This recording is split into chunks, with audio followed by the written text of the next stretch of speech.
Relatos del lado oscuro. Fantasmas. Seres extraños. Sucesos inexplicables. Perversidad humana. Historias que otras mentes prefieren ignorar.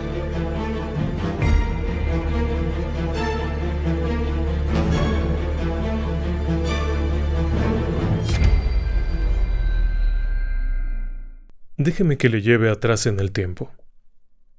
Vamos a 1978 y estamos en la ciudad de Yuba City, California. En aquellos años es una ciudad muy tranquila, muy agradable. Y en este lugar, es 1978, viven 5 buenos amigos. Son personas que no son niños, son buenos amigos. El primero de ellos, Bill Sterling, tiene 29 años. Es un sujeto que se puede catalogar como una buena persona. Ojos claros, muy simpático, afectuoso y un hombre de fe. Bill suele visitar a las personas que se encuentran en los hospitales, especialmente en hospitales mentales, para leerles la palabra de Dios. Es muy afecto a la Biblia, sabe leer bien y tiene esa voluntad de ir y dar algo más, de leer la Biblia a las personas que lo necesitan.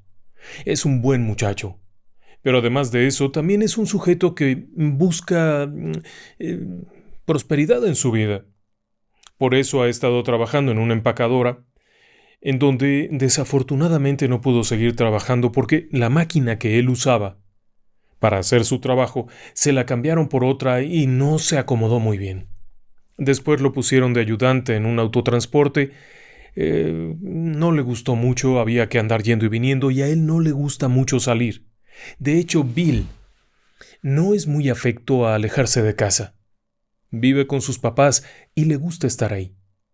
Es buen trabajador, nunca llega tarde, siempre se levanta a tiempo, es muy puntual, es esmerado en todos los detalles, pero no le gusta variar, no le gustan los cambios, y el hecho de cambiarlo de lo que a él le gustaba hacer para esto no le sentó bien.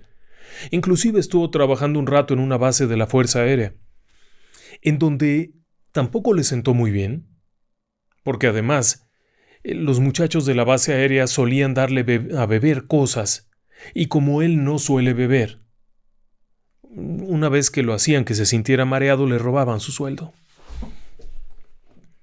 Así es que es una buena persona. Ahora mismo, en el mes de febrero de 1978, que le estoy relatando y en donde estamos ubicados en Yuba City, Bill no tiene trabajo. Pero no pierde el buen ánimo. Hay cosas que le gustan mucho en la vida, y una de ellas es jugar el básquetbol. Es muy bueno jugando básquetbol, y la otra salir con sus amigos. Tiene un grupo de amigos al que todos llaman los chicos, The Boys, y son buenos amigos. Otro de los chicos es Ted Weyer, y este es un muchachote. Ted tiene 32 años, es un poco más alto de 2 metros, debe de pesar unos 100 y pico de kilos, es un torote. Ted es un gran tipo también. De hecho, siempre ha sido reconocido como un buen amigo, pero además de ser un buen amigo, ¿sabe qué? Ted es increíblemente amigable. Saluda a las personas aunque no las conozca. No es raro que si encuentra a un desconocido en la calle lo salude, es muy atento. Por supuesto que llama la atención por lo grandote que es y lo agradable que es. Además de eso, es un sujeto que una vez que se pone una meta, no hay manera de que se la cambien. Siempre tiene ese deseo de ser muy puntual, muy preciso. Vamos, a veces exagera un poco. Un poquito más adelante le platico por qué lo digo, pero a veces exagera un poco. El hecho es que, si bien Ted es amigo de Bill, no es su mejor amigo. Es muy buen amigo, le tiene un enorme cariño, pero no es su mejor amigo porque el mejor amigo de Bill, pero también el mejor amigo de Ted, es Jack Madruga.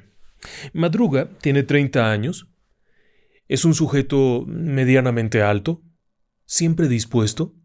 Es una de esas personas a la que si le dices algo, te apoya. Invariablemente. Si tú necesitas que alguien te lleve a alguna parte, Jack es el primero que dice yo te llevo. Ese tipo de personas. Y es que además Jack tiene un coche. Es un Lincoln Montego del año 69. Sí, ya sé que tiene algunos años, tiene 9 años, pero es un auto muy especial. Verá, Jack es un excombatiente de Vietnam. Estuvo allá en el Teatro de Operaciones del Sudeste Asiático en 1968. Y cuando terminó allá su ciclo, su tiempo que tenía que estar, de regreso a los Estados Unidos le dan una compensación. Además de una pequeña pensión y unas cosas, y con los ahorros que él ya tenía, un poco de esto, un poco de otro, fue como compró ese auto. Es la niña de sus ojos. Es un auto muy bonito, muy cómodo, es un vehículo de 2 puertas, pero es grande, muy amplio. Además, lo tiene tan cuidado. Nadie maneja el coche de Jack, solamente él. Jamás permitiría que nadie lo maneje. Cuando alguna persona se acerca demasiado o quiere algo, se molesta, porque él entiende lo que costó ese auto. A veces despierta en la madrugada recordando esas escenas allá, en Vietnam, y no es agradable. Pero como tal es un buen tipo. Además, suele trabajar también y va y compra cosas y reparte entre sus amigos y también le gustan los deportes.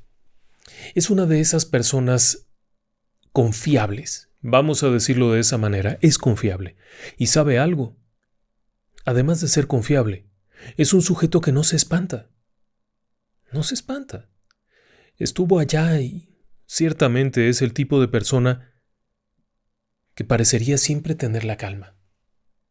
Quizá por eso, tanto Bill como Ted son tan cercanos a él. Y a veces Ted tiene puntadas como que no le gusta hablar por teléfono y cosas de esas.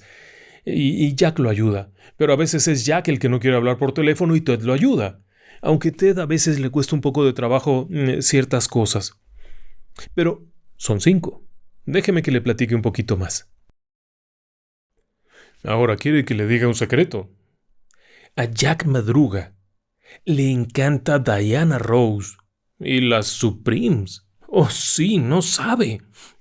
Este sujeto de pronto se pone a bailar a las primeras notas.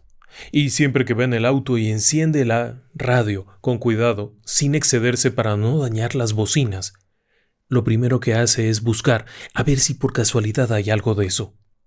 Es un buen amigo y es una buena persona. Después está Jake Wett. Este es otro sujeto que comparte muy bien con los otros. Es un poco más pequeño, es un poco más ligero. Los otros son un poco más grandotes.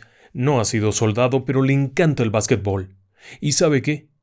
Él, a pesar de que también tiene algún problemita por ahí de lengua, al hablar tiene un poco de tartamudeo, es la persona que habla en público.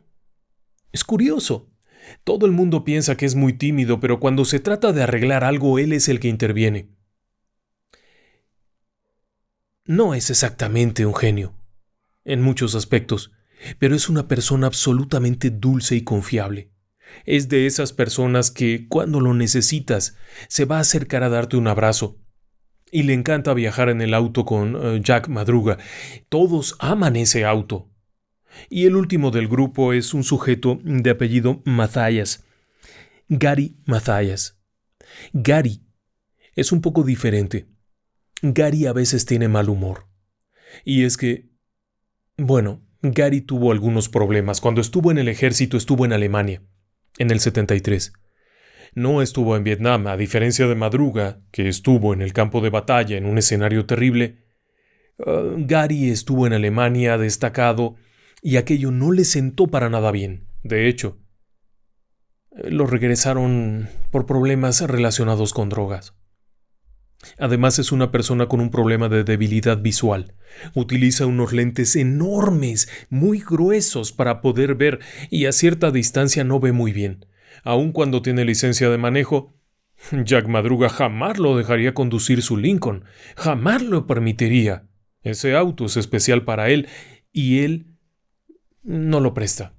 Aunque, por su parte, Gary también a veces ha llevado un auto. Los 5 tienen algo en común. Y es el gusto por jugar básquetbol. Pero además hay algo más. Los 5 pertenecen a un equipo de básquetbol que se conoce como los Gateway Gators. Y los 5 han participado en el proyecto y programa de acompañamiento del proyecto Gateway. En California y particularmente en Yuba, el proyecto Gateway era un proyecto que en 1978 asistía a personas con alguna suerte de discapacidad mental a incorporarse a la sociedad. El proyecto solía presentarlos con posibles empleadores, enseñarles habilidades, enseñarles ciertas capacidades que tuvieran limitadas y además los conectaba entre ellos con actividades como jugar básquetbol. Estas 5 personas tienen eso en común. Cada uno de ellos tiene una característica particular. Por ejemplo, Gary Mathias es un esquizofrénico paranoide. Derivado del consumo de drogas fuertes, terminó con un problema de esquizofrenia muy grave, lo que lo hizo ser considerado como una persona con discapacidad mental y ser candidato a recibir una pequeña pensión del ejército y además un trabajo. Es una persona muy operacional, muy funcional, vamos a decirlo de esa forma. Inclusive toca en una banda, en un grupo de rock, y tiene novia. A todos les sorprende eso, aunque no les causa ninguna emoción, porque de hecho, los otros 4 miembros del grupo son personas un poquito diferentes. En su caso, por ejemplo, cuando estamos hablando de Jake Wett, es una persona con un coeficiente intelectual un tanto bajo, cercano a 40. Le cuesta trabajo aprender y quizá por ello también le cuesta trabajo hablar, pero eso no lo limita para ser un gran tipo y amistoso y todo aquello. Madruga no tiene ningún tipo de diagnóstico, pero si lo viéramos a la luz de los actuales conocimientos y de la forma de catalogar ciertas discapacidades intelectuales, es muy probable que estuviera dentro de un cierto espectro autista. Pero al mismo tiempo es un hombre de trabajo, es un hombre completamente funcional y que le encanta jugar básquetbol. Los otros chicos han sido considerados en su momento como personas con algunas dificultades para el aprendizaje. Y algunos de ellos definitivamente embonarían muy bien en el perfil de una persona del espectro autista. Porque, por ejemplo, uno de ellos tenía una obsesión con la puntualidad y nunca faltar, que una cierta noche cuando se incendió su casa no se quería levantar de la cama, porque le habían dicho: acuéstate temprano porque te vas a levantar temprano, si no, no llegas al trabajo y te van a despedir, y era tal su nerviosismo que no aceptaba salir de su cuarto y levantarse de su cama porque iba a llegar tarde al trabajo. Aún así, los 5 conviven bien. Gary tiene apenas 1 año de estar en este grupo de jóvenes, los chicos, en tanto que, por ejemplo, Madruga y Ted tienen 8 años de conocerse, alguien tiene 4 o 5. Muchas veces salen a dar la vuelta. No se imagine usted cosas. Estas personas son bastante autónomas y se protegen a sí mismos. Se cuidan. Saben que la vida allá afuera es peligrosa, así es que se cuidan. Gary sabe muy bien de eso, porque de hecho, el problema de la vista que tiene no es algo nato, no es algo que tuviera de nacimiento. Gary en un ataque psicótico se lanzó fuera de un auto en movimiento, y fue tal el impacto que le dañó los nervios que controlan la vista y bueno, acabó muy mal. Pero desde hace 2 años, un tratamiento especial de la gente de los veteranos del ejército lo ha ayudado a mantenerse muy tranquilo, está fuera de cualquier riesgo, no ha padecido ningún ataque psicótico y está en muy buenas condiciones. ¿Y sabe qué? Están emocionadísimos por una sencilla razón. Van a tener un juego importante. Los 5 son miembros del equipo de los Gators. Y van a tener un juego que les ha quitado el sueño. De hecho, varios de ellos han estado durmiendo con su propia ropa, con su propia camiseta en previsión de lo que viene. Son personas como muy dulces. Inclusive a veces se les puede tachar de inocentes, de crédulos. Pero lo que les gusta, y a ellos les gusta mucho la idea de ir a jugar un gran partido. Ese gran partido será el 25 de febrero de 1978. Tienen sus uniformes, se han preparado, han estado entrenando. Son muy dedicados. En fin, déjeme que lo ubique en un momento específico. Es el día anterior al gran juego. Y resulta que van a ir a ver el partido de otro equipo que es su favorito. Es en una localidad que se conoce como Chico, igual en California. Por la ruta 99, todo derecho, llegas allá. No hay muchas complicaciones. Es un partido especial porque el equipo al que ellos le van, de Davis, va a jugar contra el equipo local ahí en Chico. Así es que se preparan para ir al partido, piden los permisos correspondientes, revisan que todo esté en orden, cada uno lleva su propio dinero, cada uno lleva sus cosas que tiene que llevar. No van a llevar abrigos gruesos, porque aun cuando es febrero, es agradable el clima, y además el auto de Jack Madruga tiene calefacción. Jack se ha asegurado de que todo esté perfectamente en orden. ¿Gasolina? ¿Herramienta para cualquier eventualidad? Las cartas de carreteras están en la guantera. Jack sabe que siempre que sale debe de llevar los mapas para orientarse. Sabe leerlos, conoce bien. Es un hombre precavido. Pero déjeme decirle algo. A ninguno de ellos les gusta cambiar su rutina. Por lo que este evento en particular significa únicamente ir allá, ver el partido, comer golosinas y regresar. Las familias de los 5 tienen contacto entre ellos, se ponen de acuerdo, platican, saben que son personas especiales y las tienen con mucho cuidado. Quieren que sean funcionales, quieren que lleven una vida plena, así es que hay licencias como esta. Así es que el 24 de febrero, después de despedirse respectivamente, se montan en el Lincoln Montigo, que está en perfectas condiciones, súper bien cuidado, y arrancan. Como ya le digo, la carretera es relativamente sencilla. Debe de tomar unas 40 millas para llegar desde Yuba hasta Chico. No estoy seguro de la distancia, pero estimo que serán unas 40 millas. No es un gran recorrido, es una carretera estupenda, prácticamente de puerta a puerta. Y saliendo de Yuba, se detienen y compran algunas golosinas. No se confunda, ninguna cosa prohibida. Al decir golosinas, son golosinas. En un pequeño supermercado que está afuera y en donde por cierto los conocen, compran algunas golosinas y llegan al partido.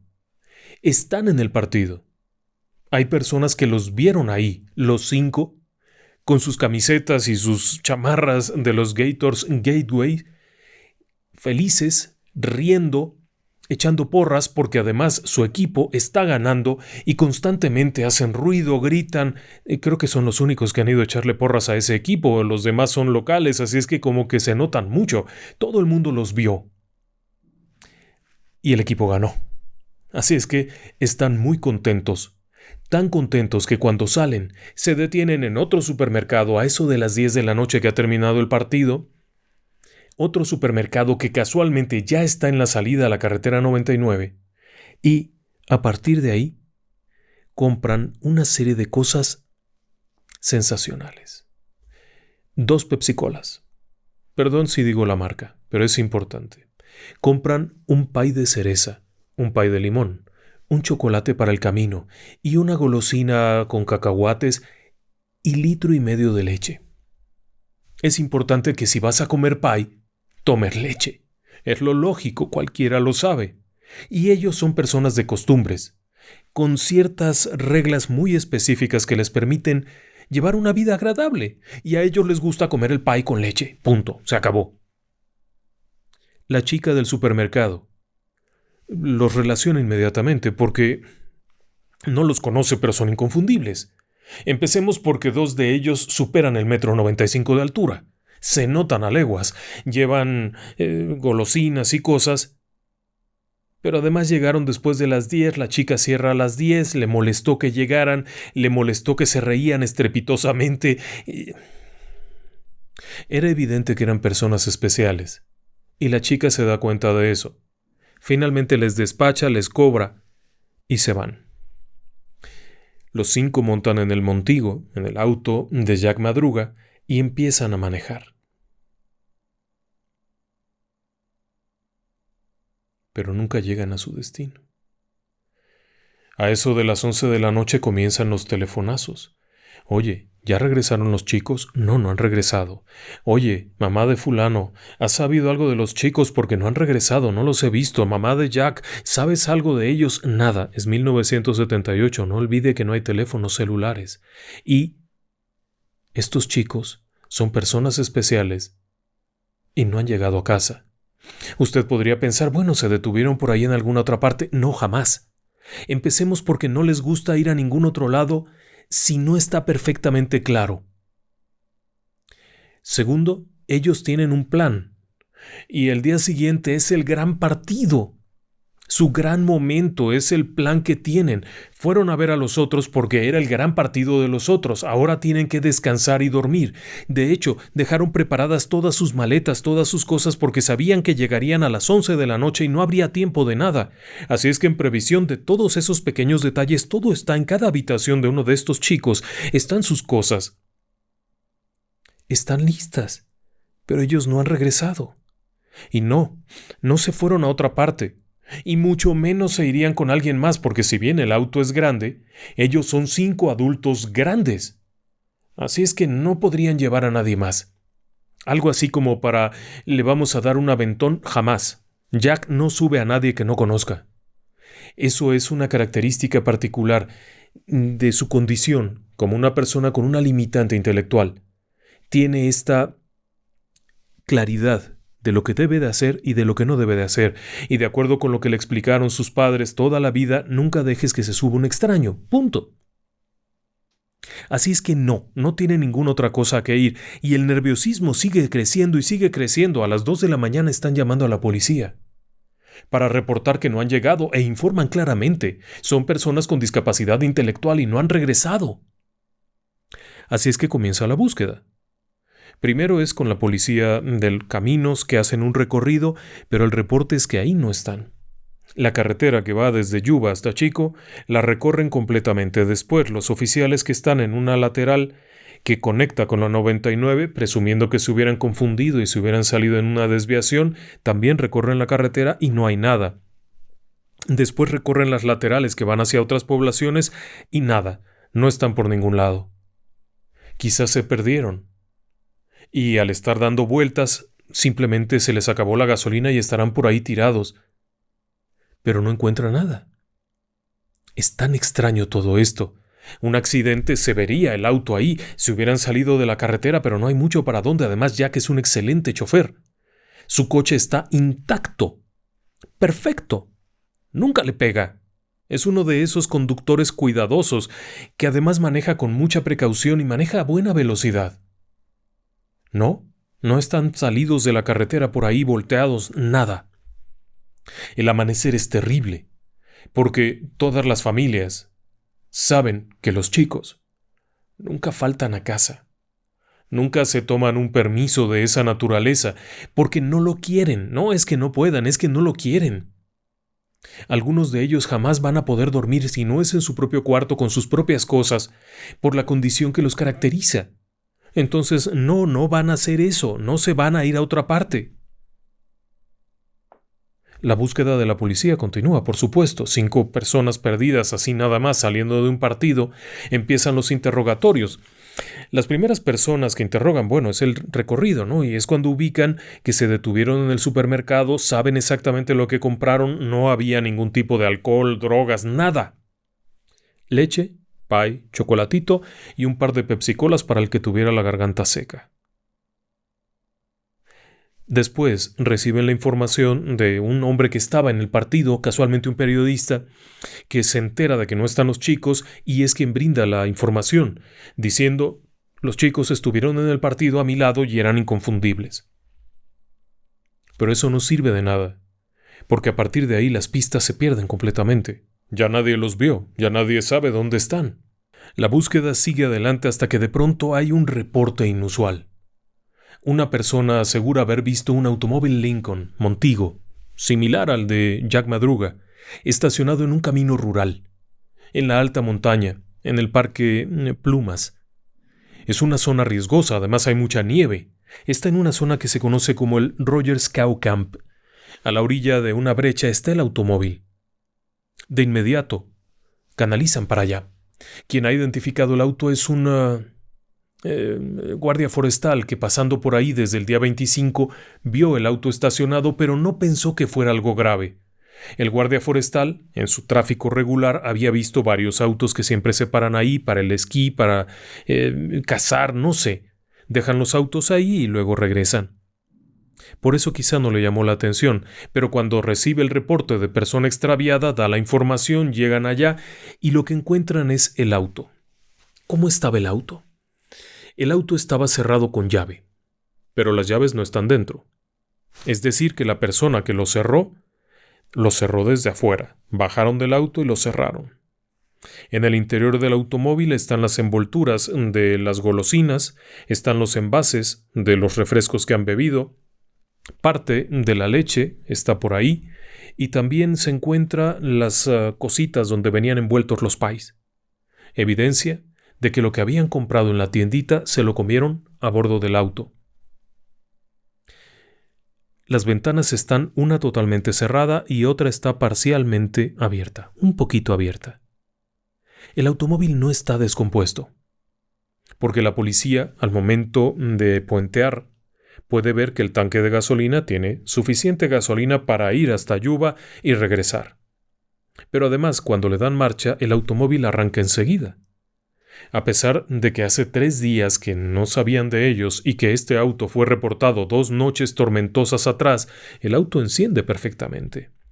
Pero además de eso, suponiendo que hubieran ido a dar una vuelta a las montañas y se hubieran atascado, en realidad no, porque el automóvil no está atascado, está a la orilla del camino en una pequeña delgada capa de nieve que fácilmente podrían haberlo sacado.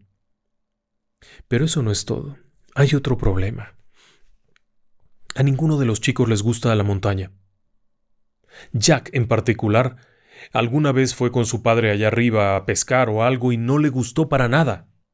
Otro de los chicos, creo que es Ted, no le gusta el frío y no traen chamarra para invierno. No traen equipo preparado para la montaña y ellos son muy previsores. Y por supuesto, Gary Mathias no le gusta porque no ve bien y le preocupa tropezarse. No tiene sentido que el auto esté ahí. Pero ellos no están. Ese es un problema. Los 5 jóvenes, estos chicos como les llamaban los familiares, no están. El automóvil está perfectamente funcional, está todo operativo. En la guantera hay 3 mapas de carreteras diferentes. ¿Por qué están aquí? Este punto, en particular, en donde se encuentran en el Rogers Cow Camp del Parque Plumas, está completamente fuera de ruta. No solamente requerirían haber salido de la 99, sino que además haber transitado por una ruta paralela, posteriormente haber ingresado en un camino vecinal, difícil de ver, de hecho es difícil encontrar el punto en el que inicia, y luego tendrían que haber subido por una carretera apta como para vehículos todoterreno. Y permítame decirle que un Lincoln Montego es un automóvil pesado, bajo, de suspensión muy suave, con un mofle muy bajito, que además lleva 5 individuos pesados, peso completo, adultos, adentro. Ese automóvil no es apto para eso, y Jack Madruga ama su coche, jamás lo arriesgaría en una situación de esas. ¿Qué rayos está haciendo ahí? Bueno, finalmente el automóvil es puesto en una grúa y llevado a la comisaría en donde se inspecciona más a detalle. Hay 2 o 3 cosas pintorescas o extrañas. Lo primero es el hecho de que el automóvil estuviera completamente funcional. Lo segundo, que por ejemplo no estuviese encendida la calefacción. Si habían subido a la montaña, muy probablemente necesitarían la calefacción, puesto que allá arriba sí había nieve. Allá en Chico y en Yuba no había problema, podía circular sin calefacción, pero allá en la montaña estos hombres no venían con abrigos invernales, por lo tanto habrían necesitado encender la calefacción, cosa que no estaba encendida. Era un detalle interesante, pero además cuando revisan por abajo el auto, se dan cuenta que el automóvil está perfectamente limpio. No me refiero a que no tenga brizna de la carretera y eso, sino que no tiene ningún golpe. Un automóvil que entra por un camino de esa naturaleza, siendo tan bajo, tendría numerosos golpes, trozos de tierra, mechones de hierba atorados, porque al momento de pasar cualquiera de estas ondulaciones, bordos, pequeñas cañuelas que se van formando con la lluvia, habría raspado inmediatamente, y ese lodo, esa tierra se habría quedado atorada ahí, y no es así. El automóvil está en las condiciones de un automóvil que circula en la ciudad. Pero al haber subido hasta ahí, a esa altura y en ese punto tan remoto, implicaría que el auto estuviera lleno de hierba, restos de lodo, restos de nieve, y no. Pero la parte más preocupante es que los chicos no están. Comienza la búsqueda.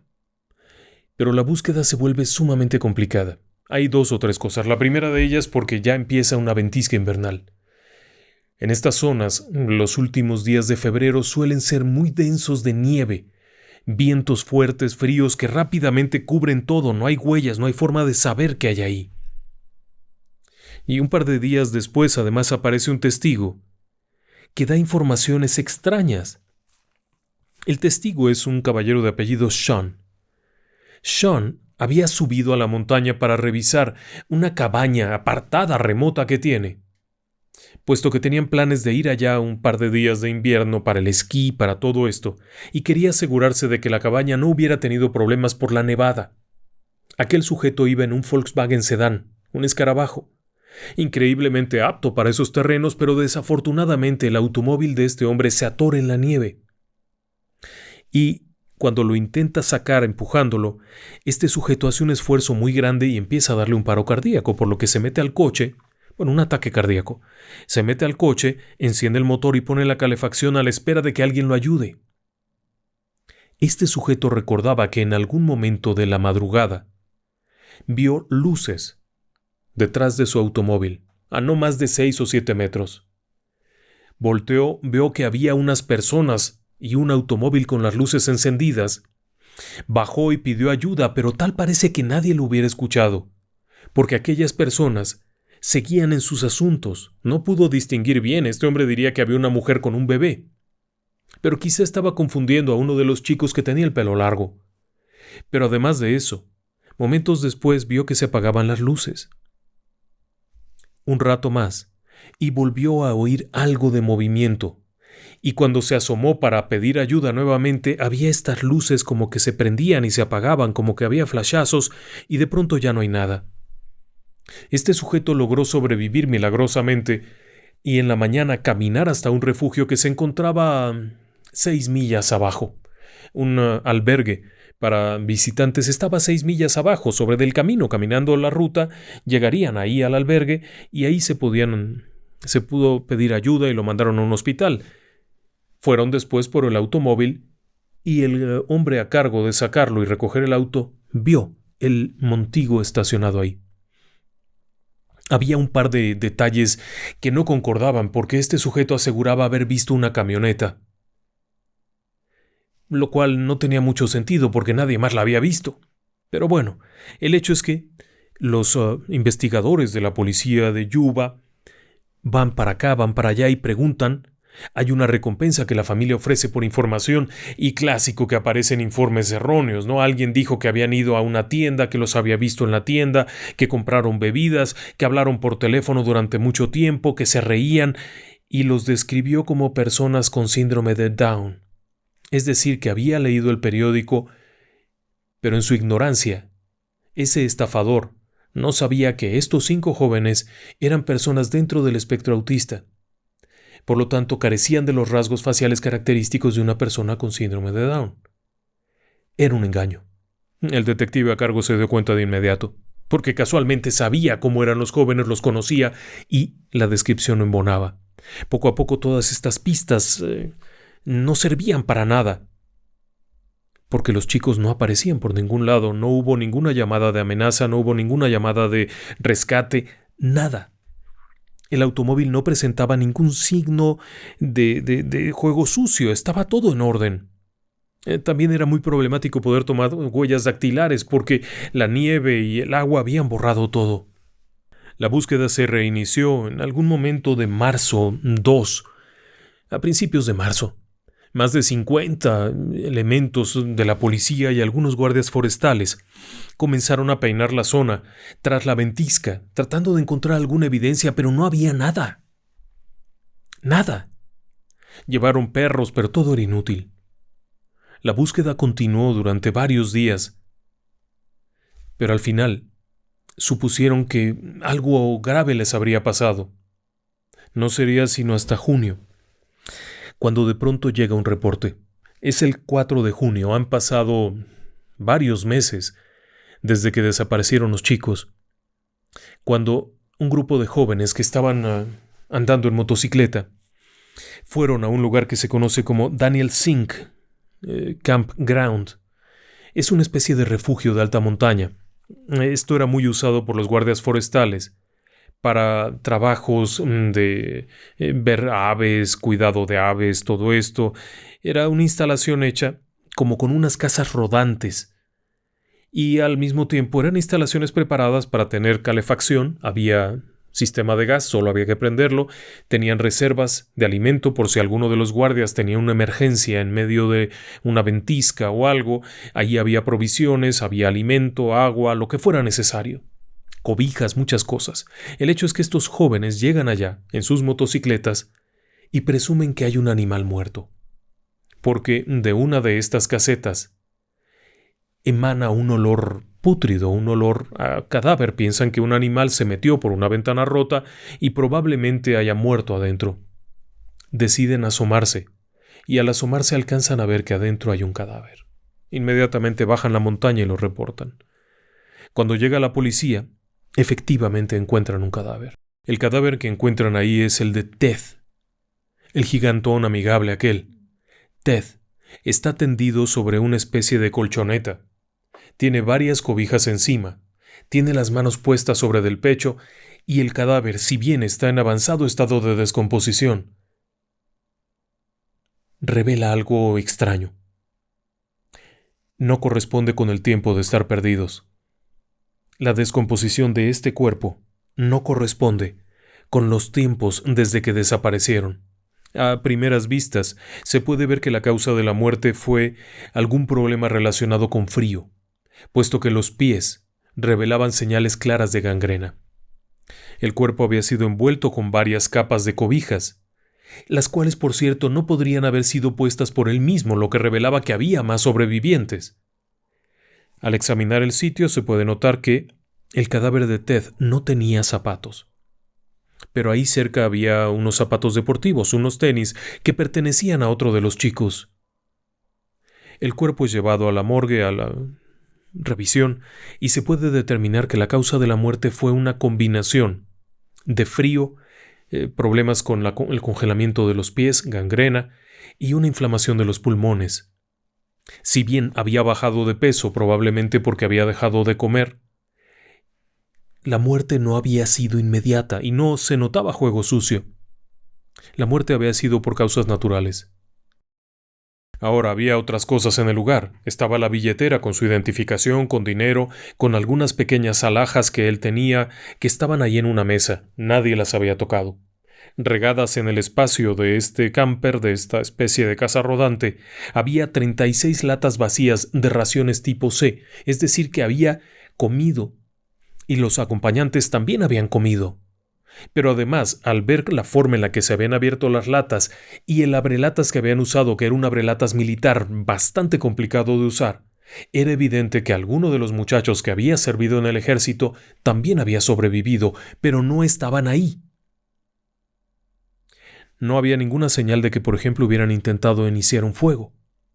En el lugar se podía haber hecho fuego en una pequeña estufa de estas que se usan para calor. Había mucho papel, había objetos que se podían quemar, había cerillos, fósforos, con lo que se podía haber encendido el papel y haber calentado, pero no lo intentaron. Consumieron las raciones. Y había más raciones. De hecho, en una especie de gaveta lateral afuera del campamento había numerosas cosas que comer y provisiones y un gigantesco tanque de gas lleno que se podía haber abierto y prendido un calentador de gas, con lo cual habrían podido tranquilamente sobrevivir ahí. Al momento de seguir adelante con estas pesquisas había muchas preguntas. Lo primero es cómo habían llegado a este lugar. Del punto donde estaba detenido el automóvil al refugio, hay varias versiones que dicen que la distancia era enorme. Hay quienes aseguran que eran cerca de 20 millas desde el automóvil al refugio. Hay quienes aseguran que no eran más de 13 millas, pero 13 millas en medio de la noche, en una montaña nevada, sin abrigo, es terrible. ¿Cómo llegaron? Además, le explico algo muy claramente. Ninguno de estos chicos conocía el lugar. Ninguno de ellos había subido a esta montaña. Si acaso uno de ellos había ido a pescar alguna vez por ahí cerca, pero no le había gustado y era pequeño, así que a partir de ahí no tenía ni idea de dónde estaban y sin embargo, en lugar de tomar la ruta obvia más sencilla, si ya habían decidido caminar, habrían caminado cuesta abajo por la misma carretera por la que habían subido, suponiendo que por alguna razón se sintieran impedidos de seguir manejando o atemorizados de seguir manejando. La ruta ideal era hacia abajo, pero no lo habían hecho así. Habían optado por tomar una ruta complicada en medio de la noche, nevada en medio de árboles, hasta un lugar del que no tenían ni la más mínima certeza de que existiera. Se ha dicho que siguieron las huellas de un quitanieve que había sido usado para ir a revisar la condición del campamento. Unos días antes alguien había subido con un quitanieve, una especie de tractor con una pala, y que ellos habrían quizá confundido eso con un camino y lo habrían seguido. Pero eso no explicaba cómo habían encontrado el refugio, porque el quitanieve se había quedado por allá lejos, el guardia había bajado caminando. ¿Cómo habían llegado? Pero también surgía la otra pregunta: ¿dónde estaban? Había un cuerpo. Había muerto y era evidente que otros habían sobrevivido porque le habían dado un cierto tratamiento respetuoso a este cuerpo, como que lo habían protegido para ir a buscar ayuda. Y ahí había encontrado la muerte, en ese ínter. La búsqueda continuó. Se trajeron perros, una búsqueda exhaustiva. Y finalmente fueron apareciendo. El martes 6 de junio, es decir, unos 2 días después, fueron encontrados los restos de Jack Madruga. Estos restos estaban severamente dañados por los animales. Habían pasado meses, estaba en estado esqueletal, pero fue relativamente fácil identificarlo. En los pantalones se encontraban sus identificaciones, su cartera, había algo de dinero y las llaves de su auto. No pierda de vista ese detalle.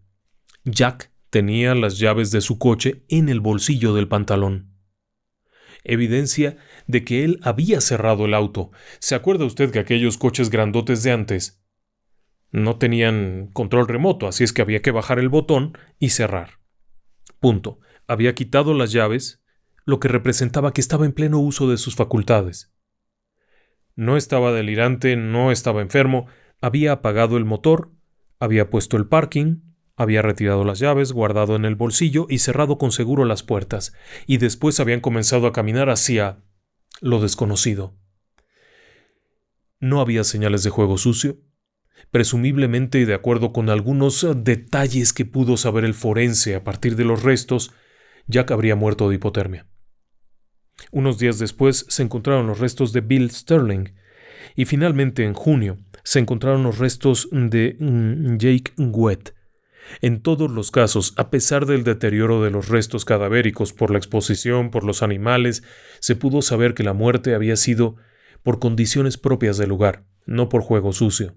En todos los casos, se pudo determinar que algunas pequeñas posesiones seguían en poder de las víctimas de estas personas. Se encontró, por ejemplo, en el cráneo de uno de ellos, se pudo identificar perfectamente la cuestión dental. Estaba ahí. Pero el que nunca se encontró fue Gary Mathias. Casualmente, Gary era el hombre de los gruesos lentes con problemas visuales. ¿Dónde estaba? La búsqueda continuó, por supuesto, una vez encontrados 4 de los chicos, y ante la tragedia enorme que significaba esto, siguió la búsqueda. Había que encontrar a Gary. Debería de estar por ahí en alguna parte, o por lo menos encontrar los lentes, si es que había fallecido. Igual que los otros por una condición de hipotermia, exposición al frío, lo que fuera. Aun cuando su cuerpo hubiera sido maltratado por los animales o por las condiciones propias del lugar, objetos como los lentes, que eran muy gruesos, se habrían conservado y serían visibles. Lo mismo la ropa. La ropa podría estar por ahí desperdigada, pero estaría por ahí, y si los cuerpos estaban relativamente cerca, el cuerpo de Gary tendría que estar ahí, pero nunca se encontró. Hasta la fecha nunca se encontró. Venían varias preguntas más, pero ninguna tiene respuesta. ¿Qué fue lo que ocurrió allá arriba?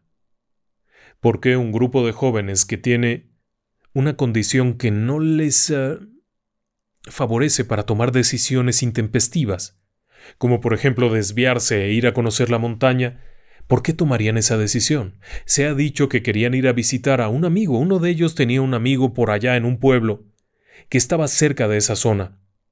Pero si no lo tenían planeado, no lo habrían hecho. Jack Madruga era muy hermético en esos temas. Y tenían un gran evento al día siguiente. Era algo que habían preparado con toda la emoción, estaban emocionadísimos con eso. No habrían tomado una decisión tan absurda como salir del camino, teniendo el gran juego al día siguiente. Pero bueno, supongamos que tomaron la mala decisión y decidieron ir a buscar al amigo que vivía en un pueblo. ¿Por qué abandonaron el coche? Y luego viene la otra pregunta, ¿cómo llegaron ahí? 5 adultos, grandes, de talla grande, en un automóvil muy bajo, diseñado para ciudad, con un mofle enorme y bajo, en un camino rural de montaña, y ni siquiera rasparon un poquito el mofle. No había ninguna hierba atorada, no había lodo atorado. Eso era muy raro. No se pensó, por ejemplo, que hubieran levantado a alguien y que los hubiera forzado a ir allá, puesto que todas las cosas estaban donde deberían de estar. En los bolsillos había dinero, estaban identificaciones, no habían sido asaltados, no fueron lastimados de ninguna forma. Pero decidieron abandonar el auto en plena montaña y lanzarse a lo desconocido. No sabían si llegarían. De hecho, una de las posturas asegura que solamente 3 de ellos llegaron al refugio. 2 perecieron poco después de haber bajado del automóvil debido al frío intenso de esa madrugada. Y fallecieron relativamente cerca, pero los otros 3 llegaron al campamento y permanecieron ahí por lo menos hasta 3 semanas antes de que fuera encontrado el cuerpo. De acuerdo con los estudios forenses sobre el cadáver encontrado de Ted Wire en ese campamento, él había fallecido 3 semanas antes de ser encontrado, cuando llevaban ya por lo menos unas 12 semanas de haberse perdido. ¿Cómo era posible eso? ¿Qué había pasado ahí? ¿Habían sobrevivido lo suficiente? Inclusive, ¿habrían podido seguir adelante sobreviviendo en este mismo lugar? No eran personas 100% operacionales debido a su condición de discapacidad intelectual, pero sí eran personas que tenían ciertas experiencias de vida y que podrían habérselas ingeniado. Prueba de ello es que habían destapado las latas de comida. Podrían haber hecho otras muchas cosas. Pero algo los limitó. La familia incluso llegó a contratar una psíquica para ver dónde estaban, y fue un desastre. La psíquica les dijo que estaban vivos, que los tenían presos en un cierto lugar.